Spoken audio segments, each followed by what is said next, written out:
नमस्कार, आप सभी का एक बार फिर से स्वागत है हमारे चैनल निकिता चैनल भक्ति पर।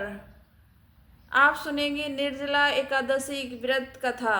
एकादशी व्रत हिंदुओं में बहुत पवित्र माना जाता है। वर्ष में दो 24 एकादशियाँ आती हैं। इन सभी एकादशियों में ज्येष्ठ शुक्ल एकादशी सबसे बढ़कर फल देने वाली समझी जाती है, क्योंकि इस एकादशी का व्रत रखने से पूरे साल की एकादशियों का फल प्राप्त होता है। इसी भीमसेन एकादशी भी से जाना जाता है। आइए सुनते हैं एकादशी की कथा।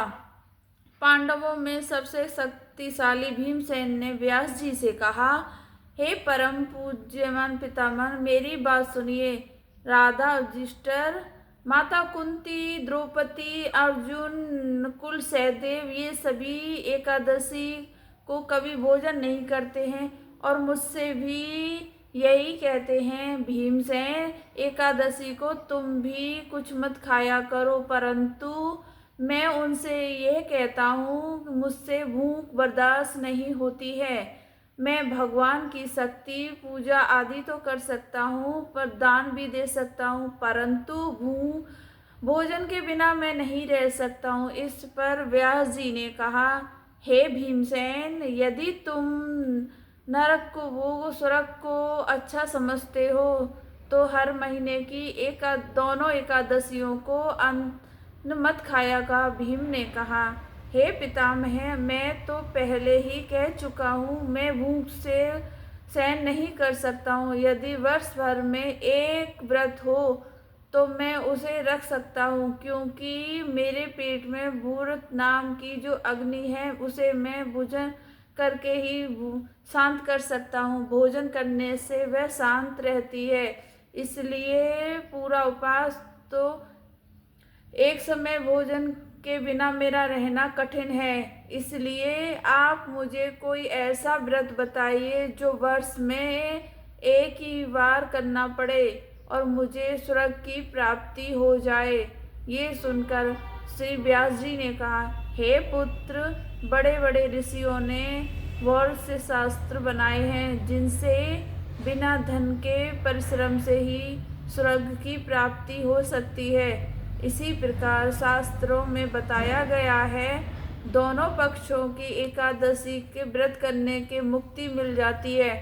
श्री व्यास जी के वचन सुनकर भीमसेन नरक में जाने से भयभीत हो गए और कहने लगे, अब मैं क्या करूं? मैं 2 व्रत में नहीं कर सकता, लेकिन पूरे वर्ष में एक व्रत करने का प्रयत्न अवश्य कर सकता हूँ। इसलिए पूरे वर्ष में मेरी मुक्ति हो जाए, ऐसा कोई व्रत बताइए। यह सुनकर श्री व्यास जी कहने लगे, वैशाख मथुर की शुक्लाति के बीच ज्येष्ठ मास की शुक्ल पक्ष की एकादशी आती है, उसका निर्जला एकादशी है। उस एकादशी का व्रत करो। उस एकादशी के आचमन के जल वर्जित है। आचमन में 6 मास के जल न होना चाहिए, अन्यथा वह मद्यपान जैसे हो जाता है। इस दिन भोजन भी नहीं करना चाहिए, क्योंकि भोजन करने से व्रत नष्ट हो जाता है। यदि निर्जला एकादशी का व्रत एकादशी से लेकर द्वादशी के सूर्योदय तक जल ग्रहण ना करे तो उसे सारे एकादशियों के व्रत का फल मिल जाता है।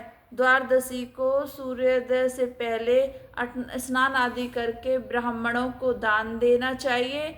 इसके बाद भूखे सच्चे ब्राह्मण को भोजन कराकर आप भी भोजन कर लेना चाहिए।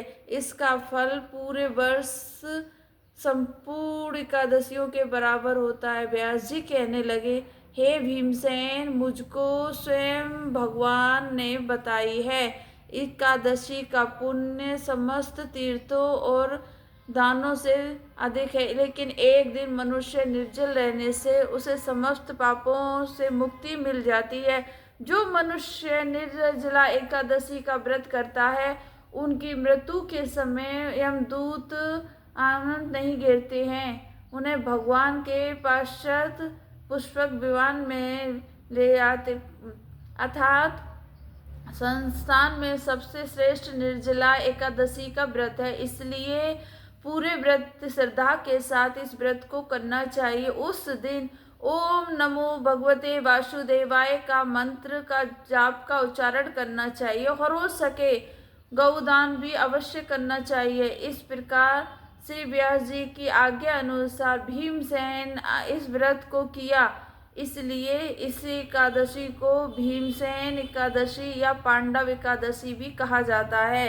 निर्जला व्रत करने से पूर्व भगवान से प्रार्थना करें, हे भगवान, आज मैं निर्जला व्रत करती हूँ और दूसरे दिन मैं भोजन करूँगा, और अतः आपकी कृपा से मेरी सभी पाप नष्ट हो जाएं।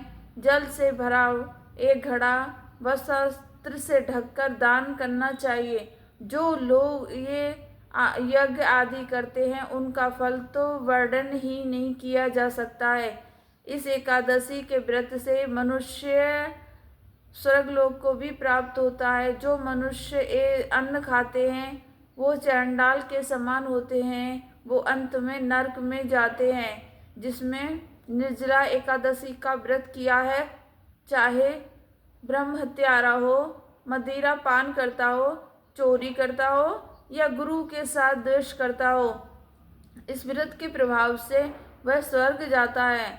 श्री व्यास जी ने कहा, जो पुरुष या स्त्री इस व्रत को श्रद्धा पूर्वक करते हैं उन्हें सबसे पहले भगवान का पूजन करना चाहिए, फिर गौदान करना चाहिए, उसी के बाद ब्राह्मणों को मिष्टान और दक्षिणा देनी चाहिए। इसके बाद जल से भरा कलश का दान अवश्य करना चाहिए।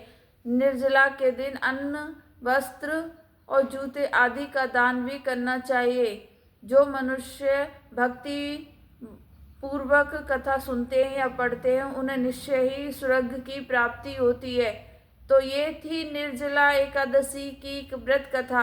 आपको ये कथा कैसी लगी तो कमेंट बॉक्स में ज़रूर बताएं, और हमारे चैनल निकिता चैनल को सब्सक्राइब करना ना भूलें। धन्यवाद।